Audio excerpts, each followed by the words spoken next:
Hayırlı kеш, siz Müslüm телевидениесін qoraysiz. Жаңалықлар шығарылышы белән студияда мен Римма Авзалова. Җирлегебездә булган вакыйгалар турында кыскача. Октябрь башында рәсми төстә игълан ителеп, өлкәннәр декабрьдә инвалидлар 10 көнлеге үткәрелә. Шул рәвешле хөкүмәтебез әлеге категория гражданнарга игътибарны арттырырга теләгәндер. Мөслимдә 10 көнлек белән генә чикләнмәделәр дияргә була. Инвалидлар һәм өлкәннәр декадасын йомгаклау утырышы 19 декабрьдә узды. Өлкәннәрне хөрмәтләү яки мөмкинлекләре чикле гражданнарга ярдәм итү турында күп сөйлибез. Тик әлеге категорияны яклау яки аларга ярдәм итү күбрәк сүздә генә кала кебек. Алар турында искә төшереп торырга ярый әле өлкәннәр һәм инвалидлар 10 көнлеге бар. Район башлыгы орынбасары Азат Әхмәтҗанов та чыгышында шул хакта искәртте. 13 ел буе гемодиализга йөргән бер райондашыбыз яшәргә акчасын җиткерә алмау сәбәпле каты авыру булуына карамастан фермерлык эшен башлап җибәрә. Тырышып-тырмашып яшәвенә сокланып карыйсың. Һәм сабыр төбе сары алтын диләр. 14 елында донор бөере куйдырып, һәркем йомышын йомышларга бара алуына, ничек сөенеп сөйләвен һәм аның авыр вакытларда ярдәм кулы сузган барлык райондашларына ничек рәхмәтле булуын күрсәгез. Авыру баланы тәрбияләүнең ничек авыр булуын әти-әниләр үзләре генә беләдер. Шулай да ДЦП диагнозлы улын тәрбияләүче Гөлфия Җиһангировадан зарлану сүзләре ишетелмәде. Киресенчә, ул үзләрен иң бәхетле әти-әни дип атады. Үзем инде инвалид бала тәрбиялим. Менә хәзер ул безнең 12 яшькә җитте. Без инде Аллага шөкер, әкрен генә яшәп киләбез. Үзен җәмгыятьтә хәзер үзен тота башлады дип әйтимме соң инде. Башкаларга бит әле урында ятучы балалар бар безнең бик күп кенә инде. Аларга бик нык ярдәм кирәк менә. ДЦП диагнозлы баланы уллыкка алып үстергән Мәндүдә Хәсәновдан да рәхмәт сүзләре генә яңгырады. Районның имам-мөхтәсибе Габделкәрим хәзрәт Морадның вәгазидә үтемле булды. Аллаһы Тәгалә кемнедер байлык, кемнедер дәрәҗә, кемнедер гаиләсе белән сыный. Шәхес буларак сыный. Кеше булып кала алабызмы? Дип башлады ул сүзен. Әгәр дә син шушы сынауны үтәрсең икән, якын тирәдә булган, мохтаҗлыкта булган, ярдәм кирәк булган кешеләргә без ярдәм итеп яшәсәк, киләчәк көнең синең дә имин булачак. Ләкин әгәр дә син бу сынауны уза алмасаң, Аллаһ сакласын җәмәгать, иртәгә бу сынау синең үзеңә килергә мөмкин. Район башлыгы Рамил Муллин үз чыгышында мәрхәмәтлерәк, игелеклерәк булырга чакырды. Садака бирү, ул бирү түгел, ул алу. Ул алу. Син күпме бирәсең, ул сиңа 700 тапарагата күбәеп кайтырга мөмкин. Бу дөньядан бер ахираттан. Иң хәерле садака ди. Яш килеш һәм соранланып биргәндә. Соранланып бир. Ни өчен яш вакытта кеше үзеңне дөньяңа китерәсең килә, килесең килә, ну что же время соранланып бирәсең, ләкин син аны үзеңнән алып бирәсең. Бүтән кешеләр шулай рәхәт, матур, җиңел генә яши кебек хис итәбез. Җәмгыятьнең эченә кирип карасак, әле бик интегеп яшәгән, гарипләрне тәрбияләгән, өчен ышка көчкә ялгап яши торган гаиләләр, семьялар да бар. Менә бу турыда онытмасак иде. Мәрхәмәтлерәк булсак иде. Кабыгыбыздан чыга алсак иде. Безнең Мөслим районында бүгенге көндә 1923 инвалид кеше исәптә тора. Шулар арасыннан 119 балалар. Без алар белән һәрдаим оралашып, ярдәмләшеп яшибез. Хәлләрен белергә барабыз. Аларның әниләре мөрәҗәгать иткәндә аларның мөрәҗәгатьләрен хәл итәргә тырышабыз. Тырыш барышында мәдәният йорты фойесында хәйрия ярминкәсе дә оештырылган иде. Ярминкәдә социаль хезмәткәрләр мөмкинлекләре чикләнгән райондашларыбызның кул эшләрен тәкъдим итте. Кул эшләрен сатып алып, район халкы инвалидларга азмы күпме ярдәм күрсәтте. Мондый ярминкәләрне ешрак үткәрергә иде. Римма Авзалова, Динар Минхаҗев, Мөслим телевидениесе.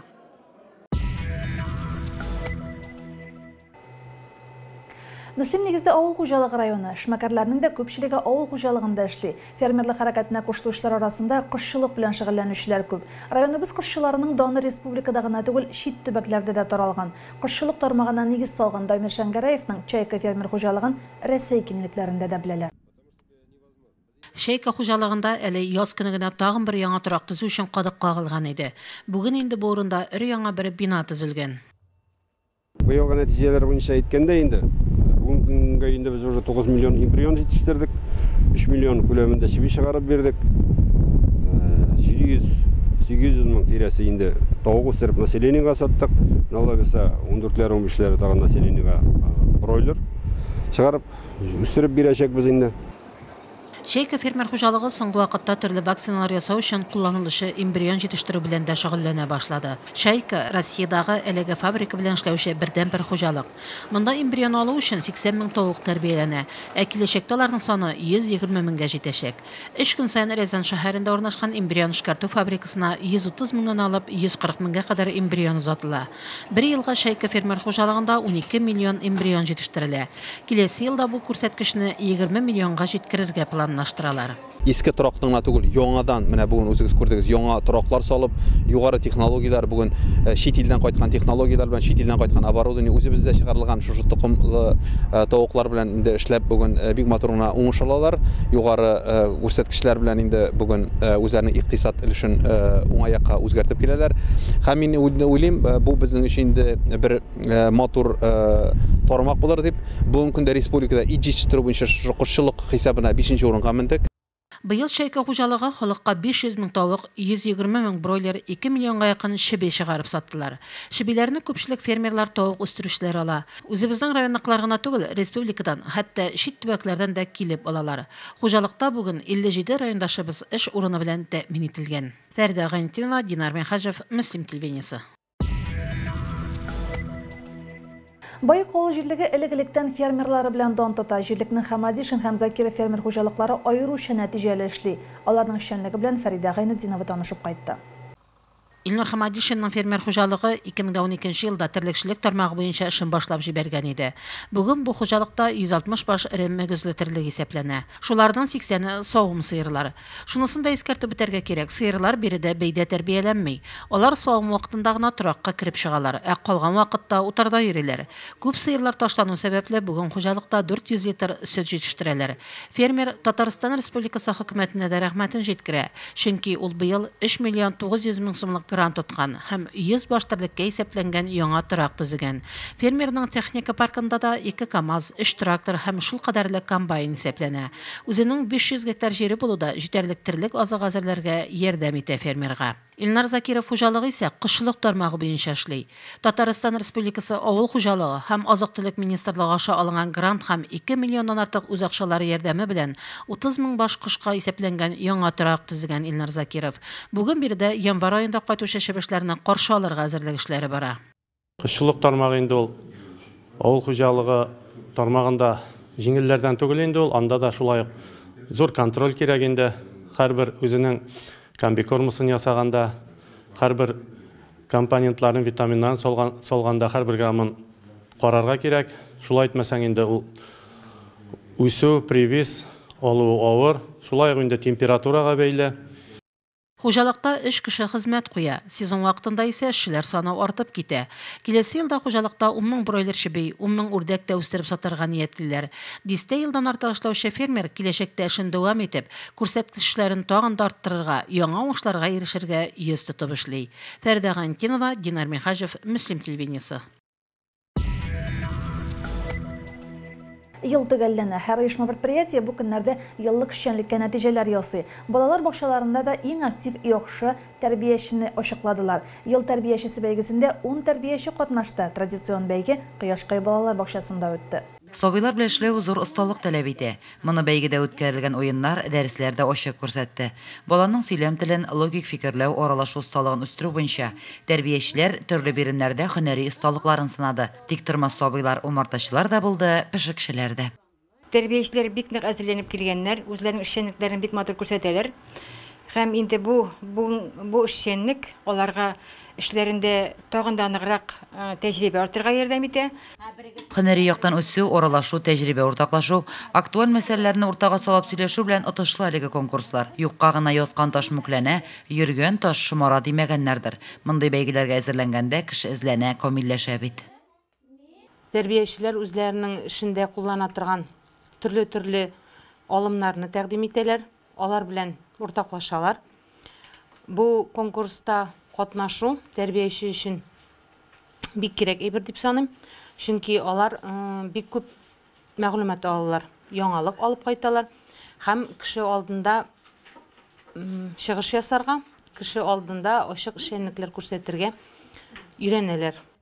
Бәйгедә катнашучыларны балаларга булган сөю берләштергән. Ят мөхиттә сабыйлар белән дәрес үткәргәндә беренче чиратта алар белән элемтә булдыру шарт. Аларны мәҗбүри эшләттерү мөмкин түгел. Ягымлы сүз, һәрберсенә игътибар кирәк. Осталык дәресләре нәниләрнең кызыксынуларыннан чыгып эшләнгән. Заман алга китте дисәк тә, балаларны әкиятләр аша яхшылыкка өндәү, камыр әвәләп аларның кул моторикасын үстерү һәм башка элекеге алымнар әле дә иң отышлы булуларын исбат итте. Лилия Шәймиева, Динар Менхаҗев, Мөслим телевидениесе.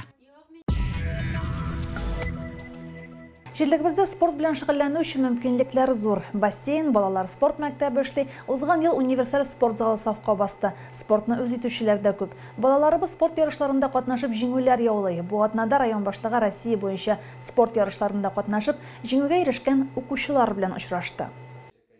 Мөслим лицейның 10-нчы сыйныф укучылары президент ярышлары бөтен Россия бәйгесендә катнашты. 8 кешелек команда 6 спорт төры буенча көч сынашты. Нәтиҗәдә укучылар бөтен Россия бәйгесендә 3-нче урынга чыкты. Сами соревнования тоже были сложные, потому что при выступлении надо было стараться еще сильнее, чем можно было на тренировке. Нам дало все это, то, что уверенность в том, что мы можем это сделать. То, что обычные, то есть дети из села могут поехать и взять 3-е место на соревнованиях по всей России.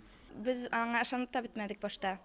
Һәм без аны всерьез воспринимать итмәдек. Кайткач безне каршы алдылар. Һәм без автобуста барганда без белеп тора идек, то, что безне каршы алачаклар. Автобустан төшкәч әниләрнең сагынуын күреп, аларны безгә ышанып торуларын күреп, хисләндерә димме инде. Балалар менә тренировкалар вакытында, әзерлекләр вакытында бик тырыштылар. Шулай үзләре шул тырышу нәтиҗәсе дә булып тора инде алар, ләкин бу тырышуына түгел, ул бер-берсен яхшырак белә башладылар, бер-берсе белән җыелдылар, бер-берсе белән яхшырак аралаша башладылар. Балалар әлеге бәйгегә әзерләгән тренерларына рәхмәтле, команда район башлыгына да рәхмәтләрен җиткерде.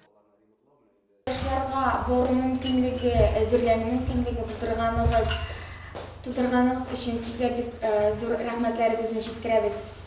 74 команда арасында biz ayrılıp turdik. O indi çünkü bizning formalarımızda bik matур иде.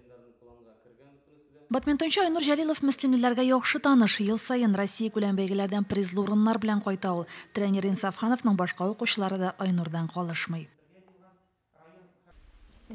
Мин 6 ел йөрим. Миңа ярышларга йөрү бик кызык. Җиңүләр алып кайтам. Миңа Ханов Инсаф тренер булыша. Ошонна бадминтонның бітті де инде саат 6-да. Аннары үткәндә бер җиңеләсең дә инде. Төшәдә шуннан уйнамыйм диясең дә. Но барыбер скучно инде уйныйсы килә. Аннан җиңгәч? Җиңгәч потом әйбәтрәк була инде. Очрашуда арм спорт буенча Россия күләм бәйге җиңүчеләре дә катнашты. 6 баладан торган команда Пермь шәһәренә кайтты. Идел буе федераль округның беренчелегендә катнашты. Анда инде 10 регионнан команда бар иде. Һәм инде безнең команда әйтәсем килә, уңышлы чыгыш ясады.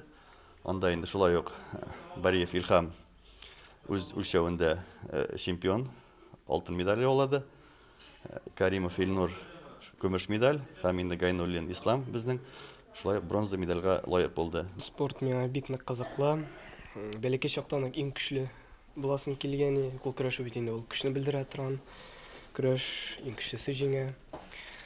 Кул көрәше авыр инде ул бер караганда. Тән көче кирәк, башта кирәк, тизлек тә кирәк. Битте бу. Анна шул үзең теләгәнгә ирештем дип уйлыйсыңмы? Бу көрәштә. Әле бик җитми тагын кирәк. Ел дәвамында республика һәм федераль дәрәҗәдәге бәйгеләрдә мөслимләр 51 призлы урын алган. Шуларның 17-се чемпион исеменә лаек булган. Район башлыгы яшь спортчылар белән горурлануын белдерде. Район җирлек башлыгы белән очрашу әлбәттә инде зур куаныч, әлбәттә һәрбер кеше үз теләге белән генә аңа катнаша алмый, шуңа күрә инде шушы тантанага, шушы кичә килү белән эшне ихласлыгы белән катнашып килә. Әлбәттә моның артыннан зур хезмәтегез куелган, зур тырышлыгыгыз. Ул мәсәлән булса да яшь чакта менә шулай тырыш булып, актив булып, тормыш позициясын дөрес табу, ул киләчәктә әлбәттә сезнең тормышыгызга нигез салына. Егет кызларга киләчәктә дә уңышлар телибез. Мөслим спортчыларның уңышлары белән киләчәктә дә горурланырга язсын. Римма Авзалова, Динар Минхажев, Мөслим телевидениесе. Спортка гашыклар өчен тагын бер күңелле вакыйга. Мөслим урта мәктәбе янында шугалак эшли башлады. Узган атнада ул рәсми төстә ачылды. Тимер аякта шуарга яратучылар шугалакның өстенлекләрен сөйләп туя алмый. Мәктәп укучылары район халкы өчен көтелгән вакыйга булды ул. Спорт белән шөгыльләнергә мөмкинлек тудырган өчен мөслимләр җылы рәхмәт сүзләрен белдерә.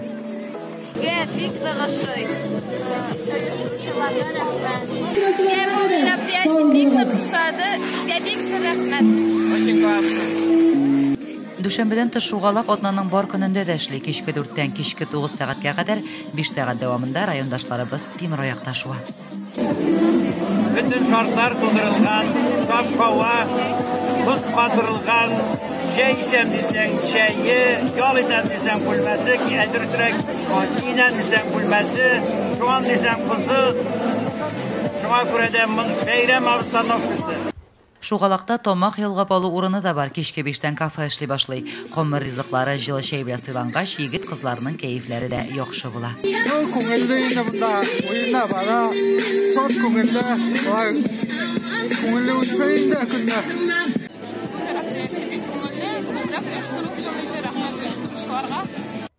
Шугалакта тимер аякларны прокатка да алырга була. Кичкенәләр өчен 50 сум булса, өлкәннәр өчен 1 сәгате 80 сум тәшкил итә.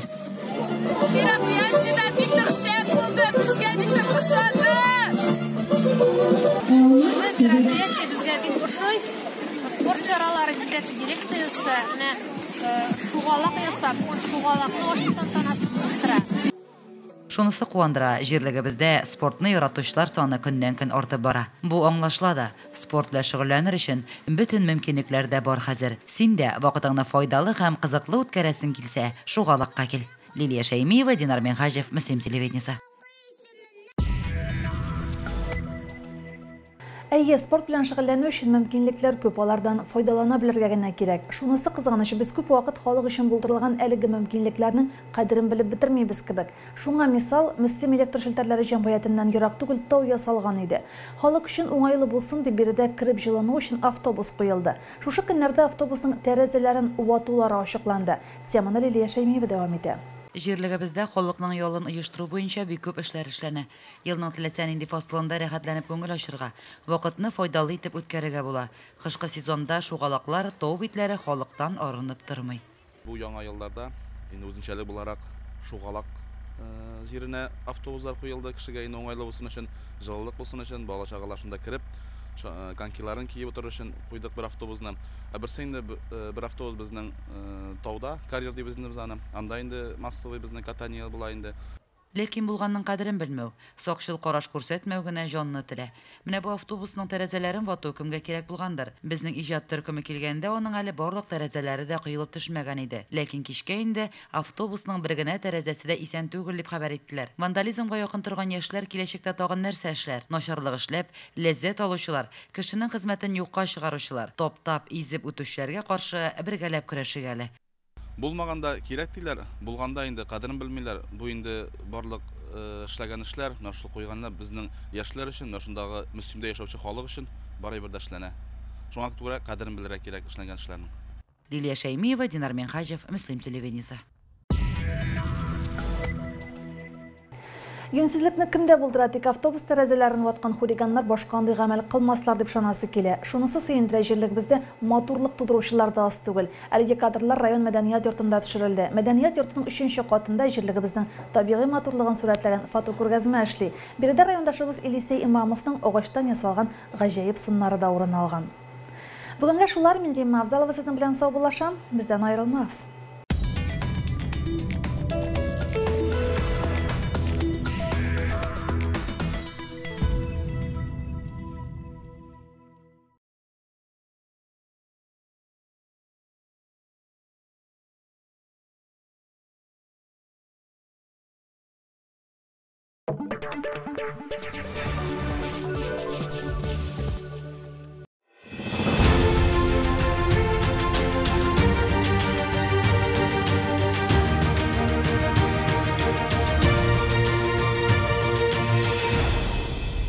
Нефтехимия – одно из ключевых бизнес-направлений Татнефти, и особенно важное место в нем занимает шинное производство. В состав нефтехимического комплекса компании входят 10 современных предприятий единого производственного цикла – от снабжения сырьем до реализации готовой продукции. Нижнекамск Шина – крупнейшее отечественное предприятие шинной индустрии. Производит около 250 товарных позиций легковых и легкогрузовых шин марок Кама, Кама Евро, Виатти. Свои машины в них обувает каждый 5-й автовладелец. Завод одним из первых в стране перешел от выпуска шин диагональной конструкции на высокоэффективные радиальные. Благодаря инвестициям Татнефти проведена мощная модернизация производства. Нижнекамск Шину оснастили роботизированными станками и автоматизированным вулканизационным оборудованием. Среди крупнейших предприятий нефтехимического крыла Татнефти и Нижнекамский завод грузовых шин. Сегодня шинами предприятия комплектуется основная часть большегрузов страны, в том числе техника, обслуживающая Министерство обороны России. Всего на заводе производят более 40 наименований продукции для автомобилей, сельскохозяйственной техники, автобусов, прицепов, а также различные виды резинотехнических изделий. Нижнекамский завод шин цельнометаллокордной конструкции – гордость Татнефти. Уникальное производство мощностью 1 миллион 200 тысяч штук шин в год было запущено в 2009 году при стратегическом партнерстве с известной немецкой компанией.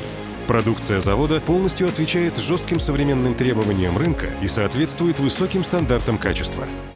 В 2015 году на комплексе запущено производство по восстановлению ЦМК шин. Услуги предоставляет совместное с итальянской компанией Marangoni предприятие Кама Ретрет. На заводе установлено новейшее оборудование, а в процессе производства используются высококачественные материалы. При этом характеристики восстановленной шины не уступают новому продукту по ходимости, надежности сцепления с дорогой, уровню безопасности и экономии топлива. Проектная мощность завода – 36 тысяч штук восстановленных автопокрышек в год. Конкурентоспособность продукции Татнефти обеспечивается за счет использования качественного технического углерода. Он придает шинам высокую прочность, в разы повышая срок ее службы. Этот важнейший компонент выпускает предприятие Нижнекамск Техуглерод. Сегодня предприятие успешно выпускает 14 марок широко востребованного технического углерода. Огромный ассортимент продукции способствует обширной географии реализации как внутри страны, так и на экспорт. Серийная продукция нефтехимического комплекса Татнефти совершенствуется в научно-техническом центре Кама. Это своего рода мозговой центр шинного производства. Здесь зарождаются новые модели автопокрышек. При их разработке инженеры-конструкторы стараются учитывать самые взыскательные запросы потребителей. В оснащенных по последнему слову техники лабораториях проводят глубокие анализы сырья, материалов, полуфабрикатов и готовые шины. Новые разработки испытывают на прочность и выносливость. Реализацией шин занимается торговый дом Кама. В настоящее время потребителям он предлагает порядка 350 товарных позиций.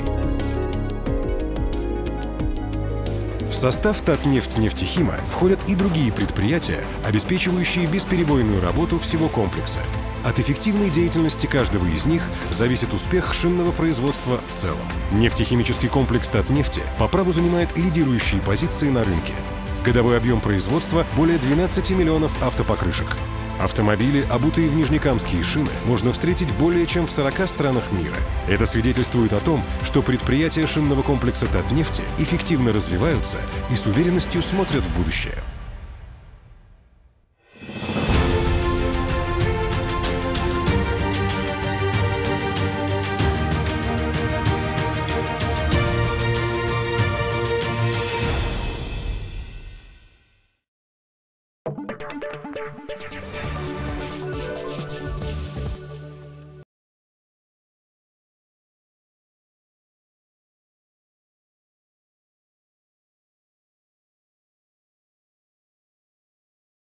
Иске Шагман калында яшәүче Җиһангировлар гаиләсендә 3 буын гомер кичерә. Рәкыя апа белән Әссәр абый, аларның уллары Илнур, киленнәре Гөлфия, оныклары Талия. Әби белән бабайның иң улы юанышы оныклары Ислам. Исламга бүген 12 яшь, ләкин бала авыру. Балалар церебраль параличы, гидроцефалия диагнозы куелган үсмер туганнан бирле бер генә сүздә әйтмәгән әле. Бер-ике генә хәрефләр әйткәли ул bir inişe söz de etkilegen var.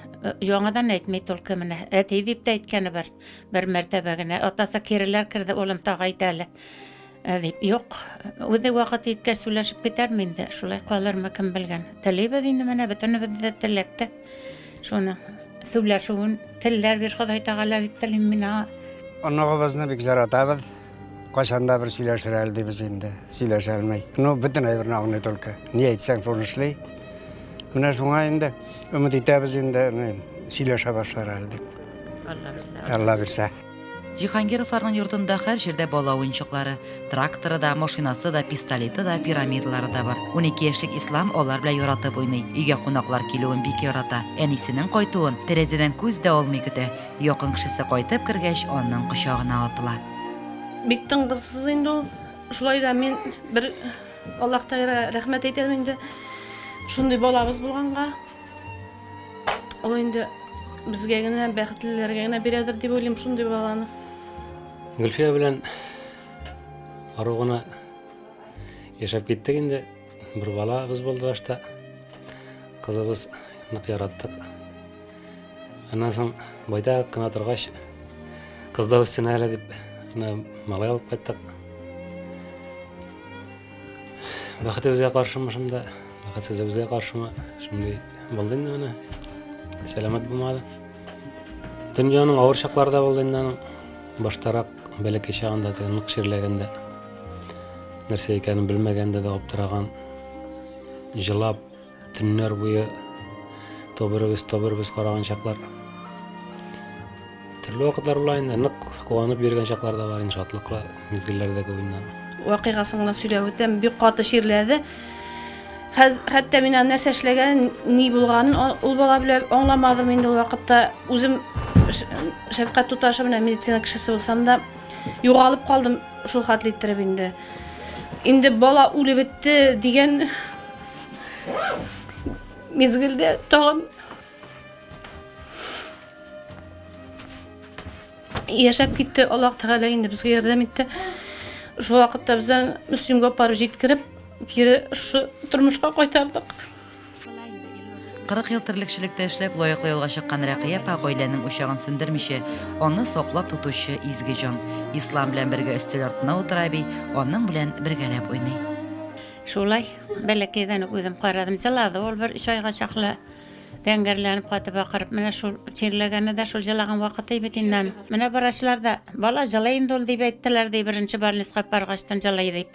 Яңадан Сирли башлагач апарган якманың бер билгесе булгандыр бит, нигә әллә кышанап килмәдеге дип әйтәләр ди. Каян беләсең инде аны? Без аны утырыр дидек, йөрер дидек, үрмәләр дидек. Ни әйткәндә ул гел гарип булып без башта белми дә яттык андый бала икәнен. Ислам телевизор карарга, әтисе белән тракторга утырып йөрергә ярата. Күпләп мола сорагач, Ислам да әтисенә ярып чыгып китә дә, гел бергәләп әтисе белән мәш килә. Урамны, саф һаваны ярата. 2 яше тулгач кына тәпи китә. Утырада белмәгән Исламның атлап китүе якыннары өчен иң зур бәхет һәм чын мөгъҗиза була. Бик соң гына йөрде инде ул безнең 2 яшьтә 3 айда гына тәпи китте.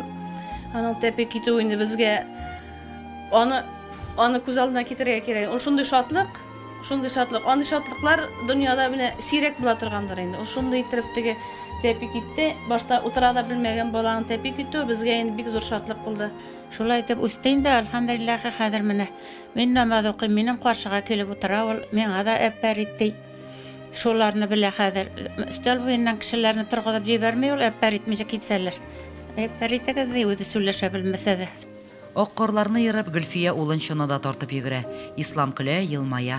Бу вакытта алардан да бәхетлерәк кеше юктыр төсле. Әби бабайлы, әти-әниле гаилә җылысында ярату тоеп яши бала. Шушы ярату, җылылык һәм наз сабыйның теле ачылуга да сәбәп булсын иде. Балаларын юкка да кыерсытып, аларның һәр адымыннан гаип табып яшәгән әти-әниләр Җиһангировлардан үрнәк алсын иде. Лилия Шәймиева, Динар Менхаҗев, Мөслим телевидениесе.